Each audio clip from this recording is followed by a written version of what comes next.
Coming up next on Arizona Horizon, U.S. Airways shareholders approve merger plans with American Airlines. We'll talk about what's next with the proposed consolidation. Also tonight, we'll look at the status of Arizona's tourism industry, and we'll hear about a new Morrison Institute report on immigration reform. Those stories next on Arizona Horizon. Arizona Horizon is made possible by contributions from the Friends of Eight, members of your Arizona PBS station. Thank you. Good evening and welcome to Arizona Horizon. I'm Ted Simon. Shareholders of Tempe-based U.S. Airways approved a merger last week with American Airlines. Here to tell us what's next in the merger process is aviation expert Robert Mittelstadt, Dean Emeritus of ASU's W.P. Carey School of Business. Good to see you again. Nice to see you, Ted. Was this at all a surprise, this overwhelming approval? No, it looks like it's all going as scripted now. I mean, we're well past the point where there's any serious impediments to this happening. We still have the details to be worked out, largely because of Department of Justice reviews, and there's some various lawsuits that people are filing and things like that. But for the most part, it looks like it's a scripted activity from here on. What will the Department of Justice be looking at? Well, they're looking at whether or not this will be anti-competitive in terms of having excessive concentration in some market or another. And you see some, what I would call a nuisance lawsuit, for instance, from some individuals in San Francisco, for instance, that are suing because they think they're going to dominate the market there, which is kind of a joke since United sort of already dominates the market there. But the Department of Justice is looking at it from an antitrust standpoint. And I had read that it seemed like this merger would mean a whole lot of flights at D.C. National. Is that Reagan National? Reagan National. Yeah. The allegation is that U.S. Airways would have 67% or the new American Airlines would have 67% of the departures.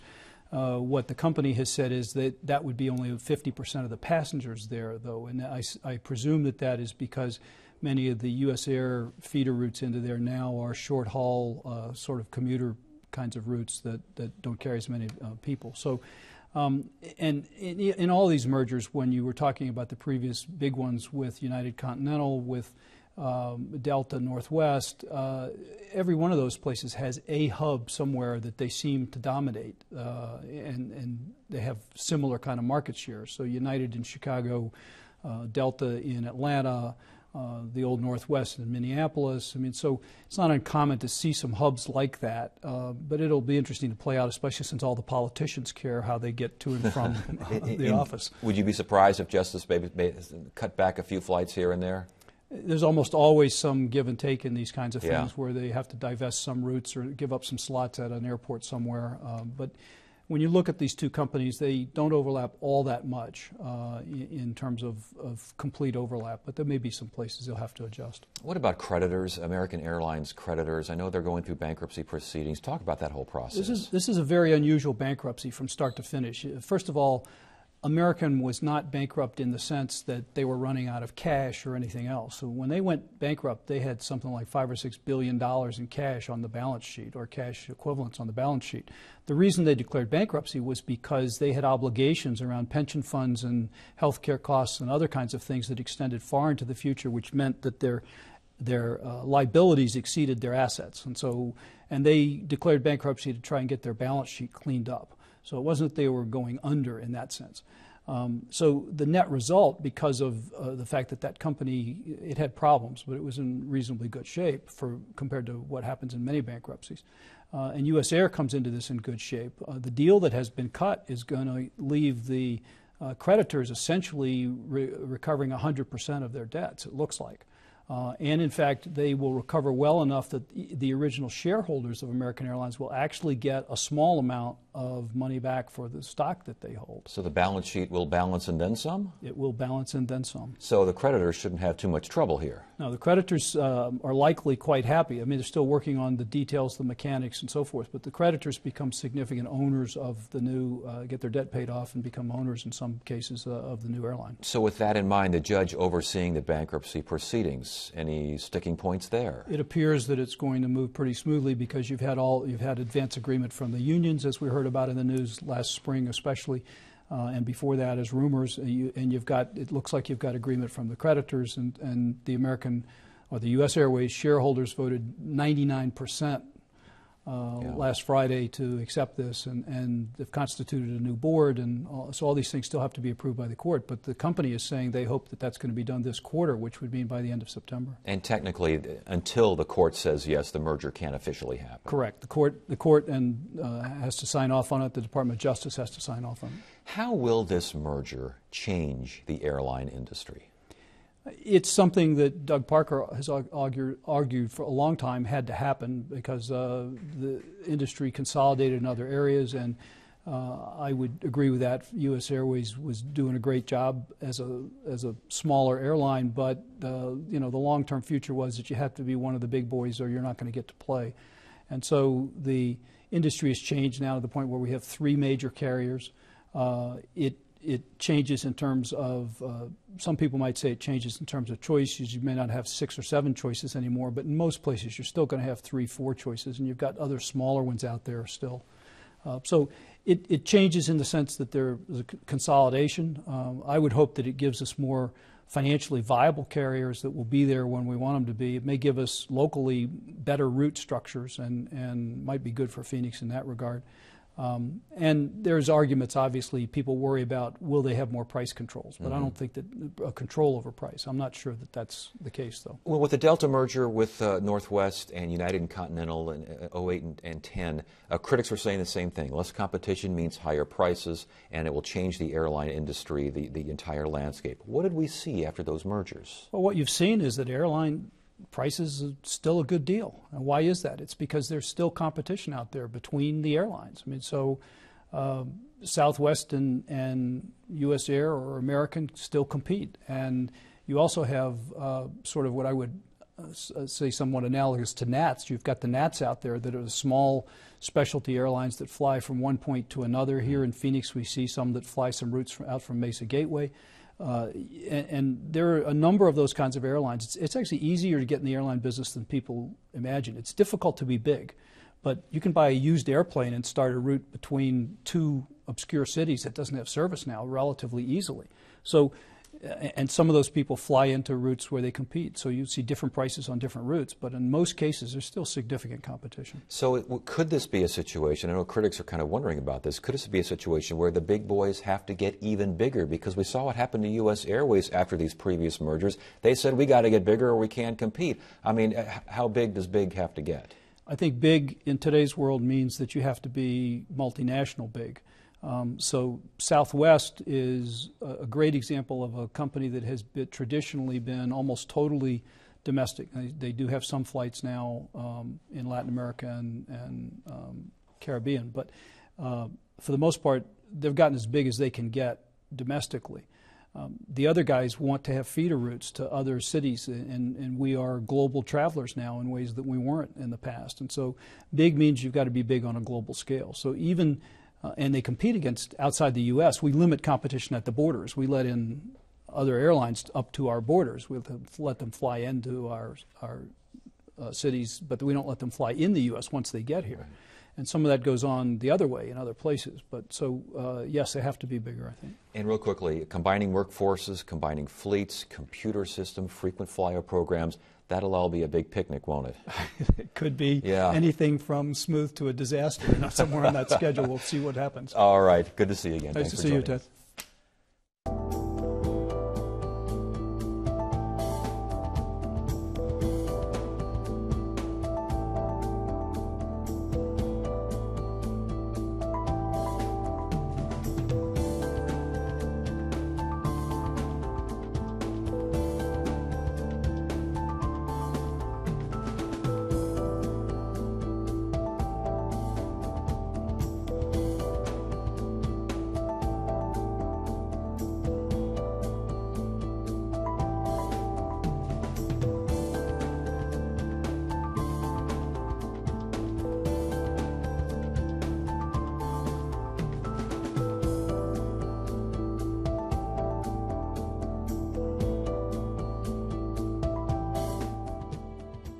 Get the inside scoop on what's happening at Arizona PBS. Become an 8 Insider.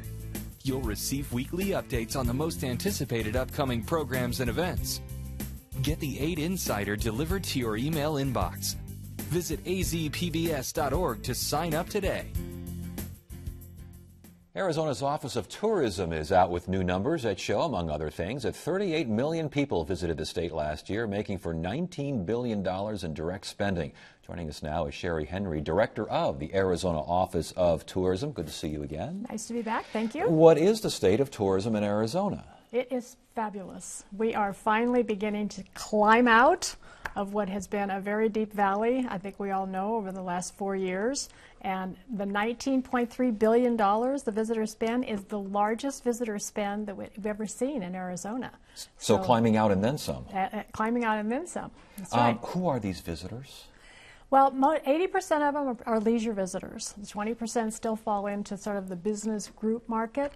But the leisure visitor, they're the ones that keep coming. And they're Canadians, they're from Mexico, they're from all across the country. They're even now come from China, they're coming from Brazil, they're coming from the UK. So we've got a nice mixture going of the domestic and the international. As far as business and leisure, I'm hearing the Phoenix Convention Center conventions are down there. What's going on with that dynamic? You know, it's really a shame because I think that, unfortunately, that group market really got caught in sort of that ultimate perfect storm. You know, you go back in time 3 years ago. You had swine flu, then we had the recession, you had obviously the legislative issue, then you had the government wasn't going to travel anymore. So you put all those things together, and then on top of everything else, you had all of these other cities out in our part of the world opening their own beautiful big million square feet convention centers. So unfortunately, they kind of got caught up in that cyclone, and what's happened is these things take time. You know, these conventions book way out in advance. So I think that what we're seeing is just sort of the result of what happened 3 years ago, but it's beginning to show that climb. It's beginning to come up. The leisure market has actually been stronger throughout this whole 3-year period. Why do you think that is? I think people still wanted to take vacations, and so we did some things on a marketing side that really encouraged particularly the regional visitor, as well as our strong international visitors, and those leisure people. They came, and people started taking those shorter vacations closer to home. So we really went after that market. We didn't have the funding in those years. You know, you kind of look back and go, why do certain things happen? We didn't really have the funding in those years to be on that national scene, to be in that international consumer market. So we kind of did target cities and we went regional. Do we have that funding now? We do. Thanks to our governor and the legislature, they allocated money last year for fiscal year 13. That enabled us to be back on the national scene, to get into the international market, to do some exploration for the international market as well. How does that money compare with what the tourism industry saw years ago? If you go way back in time to the middle 2000s was probably the ultimate that the agency was ever funded. But looking at about 2008, that money began to taper off, and it got really low, obviously, 9, 10, 11, and even 12. But now in 13, we have enough money to be back on that national scene to really begin to make things happen. Does that mean people in Michigan are seeing how swell Arizona is? Because we're sure seeing how swell Michigan is here on our television sets. Finally, those Michigan people are seeing Arizona, on USA Today, Wall Street Journal, the Travel Channel, Architectural Digest, radio, TV, you name it, we're there. And you mentioned China and Brazil. That's a focus for marketing, correct? It is, and that was a request of our governor when we were allocated that initial $7 million, is we had made the recommendation if we could have additional funding, what would we do? Those two international markets absolutely sit at the top of the most traveling of the international markets, and we're also in partnership with Brand USA, which is the new marketing organization for the entire United States. And that enabled us to leverage those dollars, let us do some exploration in those two markets. They are predicted to be the #2 markets for international travelers coming into this country. Isn't that something? What about Arizona tourism needs to be emphasized, do you think? When those folks in Michigan are watching TV commercials about us, what are they seeing?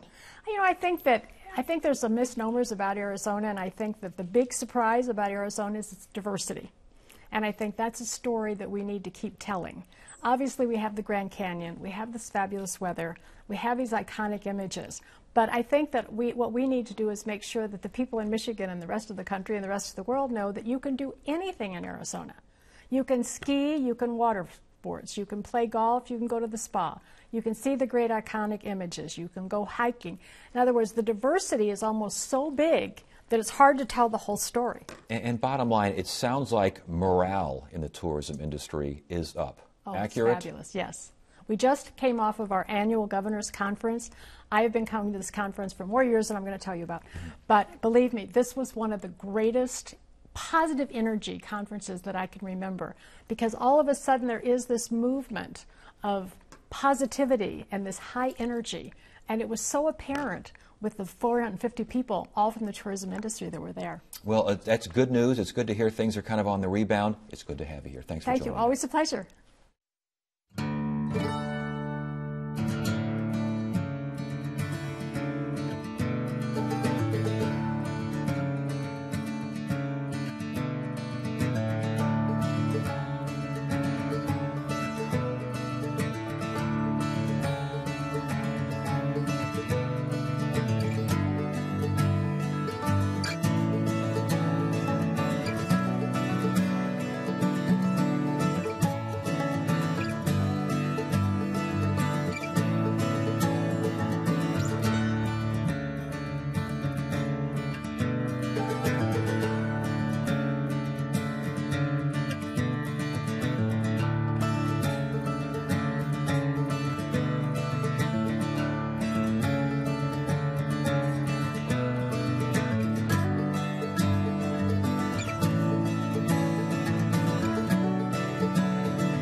Border security is a major factor in the debate over comprehensive immigration reform, but what does border security mean and how specific can that definition be? ASU's Morrison Institute is researching a new study on security's place in immigration reform. Mike Slavin is writing the report, and he joins us now. Good to see you again. Thanks very much. You know, every time we talk about immigration reform and we hear about a secure border, we must have a secure border first. I always ask, define secure border. This report is basically based on something like that. Right. I mean, it obviously is a really important question, especially in comprehensive immigration reform. You have a lot of people, especially Republicans, saying, well, we have to secure the border first before we can move on with the other elements of immigration reform, especially legalization for the people who don't have status right now in the U.S. So the question is obviously, okay, well, what does that mean? And the Senate took one specific approach to it, and as the debate goes to the House, you know, they might revisit it, and it'll come up again, and obviously be really important as to whether something passes the House. Is consensus, first of all, why has there not been consensus on what a secure border means, and is consensus even possible on something like this? Well, the security in general is just a very subjective question. I mean, you may look at all the evidence that's going on at the border and say, okay, well, according to all of the measurements that have usually been used, it's already more secure than it's been in a very long time. But some people may say, well, that's still not secure enough, and others may say, well, it is secure enough. And so there's just a lot of subjectivity in the debate. Also, there are a whole vast array of border security questions. Like, what are you talking about? Are you talking about terrorists coming into the country? Are you talking about labor migrants crossing the border? And there hasn't, over the last 15 years or so, been real consistent consensus on which one of those issues is really important, most important to address. I mean, obviously, they're all important in some way. Sure. But you know, as to whether consensus is possible, it's going to have to be somewhat possible. I mean, if the border is to be secured, so to speak, before the other parts of immigration reform can occur, which has been, you know, how a lot of people have been talking about the issue for several years, then clearly there's going to have to be some kind of consensus develop.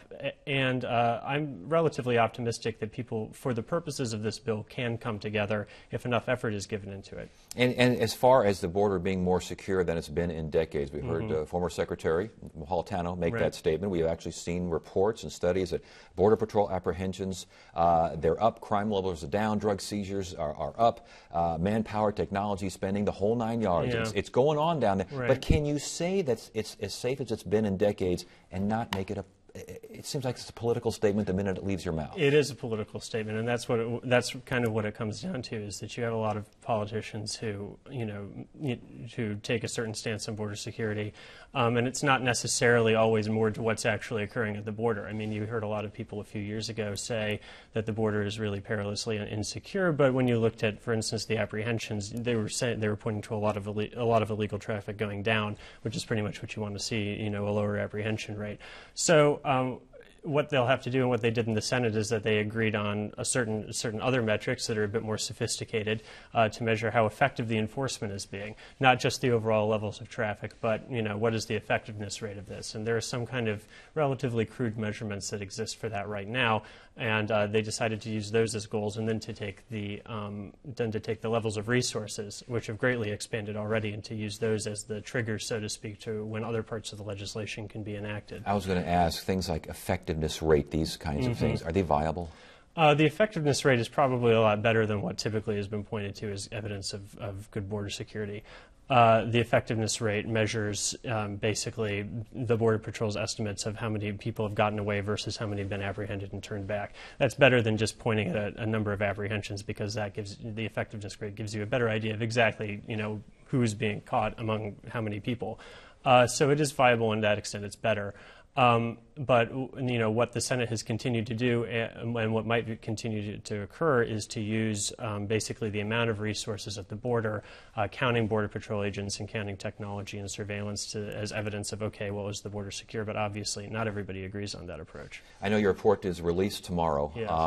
But I got a sneak peek. Thank you very much. And among the suggestions, get real in defining secure border. Yeah. Can you get real? Well, enough politicians have spent enough time in Arizona on border security that they should probably have a pretty good idea at this point of what they are talking about. So one thing that's really important, if this is going to happen, is that people will have to say, okay, well, this is what we're talking about. These are the exact types of goals that we're speaking about. These are the types of resources that we want.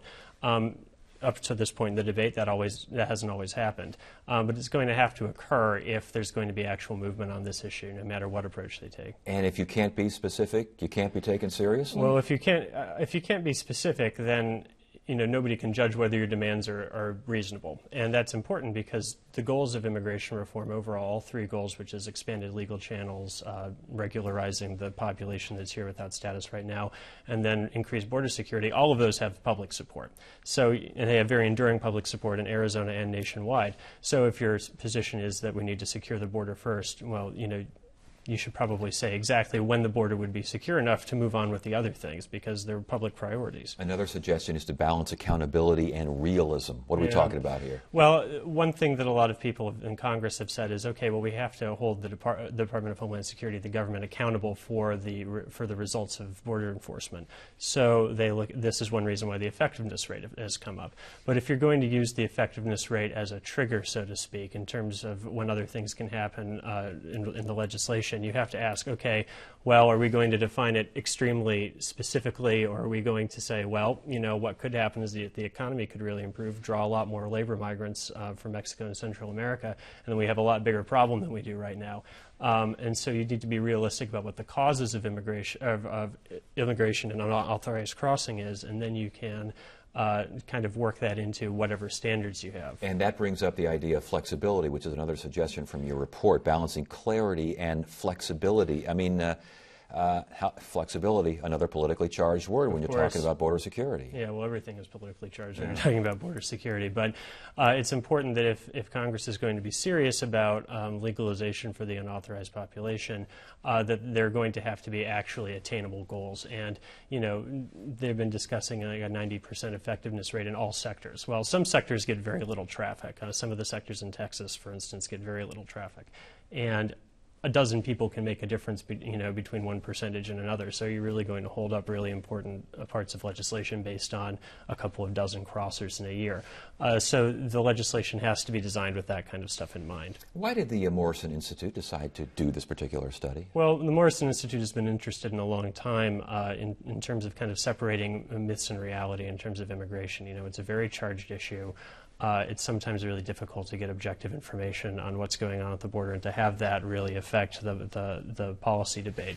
So this is, I think, kind of fits in with the larger goal of the Morrison Institute to kind of say, okay, well, here's the situation, and the report goes over that in terms of what the situation is at the border, how, it gets into some particulars about how it's been defined in the Senate bill, and then kind of looks forward to how the House might decide to approach the issue, what kind of changes they might want to make. And that's pretty much what you want folks to take from this particular study? Yeah. I mean, what folks should take from this particular study is that, border security has been talked about for so long in this state, but we do have to have a bit of a precise discussion about when the border is secure, because without that, it's just really difficult to get anywhere on the issue.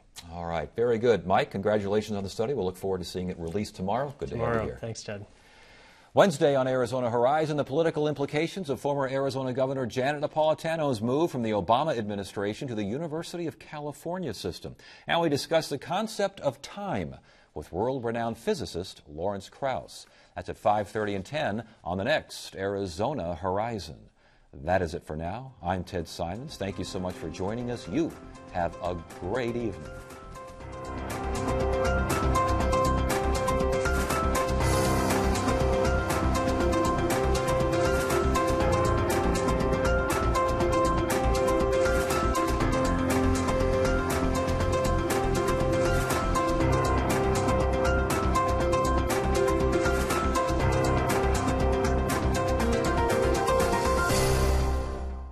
Arizona Horizon is made possible by contributions from the Friends of Eight, members of your Arizona PBS station. Thank you.